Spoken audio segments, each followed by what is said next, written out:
Както казват, не е важно къде си, а с кой си.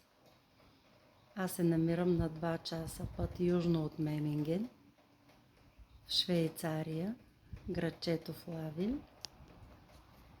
И гледката от терасата, която се намира на 4-тия етаж, е следната. Ето тук пия кафето си. Къщите наоколо, някъде се веят знамена. Хората са националисти. Датата е 20 септември. За референция, миналата година по това време в австрийските Алпи в Лиенц имаше сняг. Тук при нас е 20 градуса и аз съм още по тениска. Пожелавам на всички приятен ден в неделя. Всичко хубаво. Поздрави!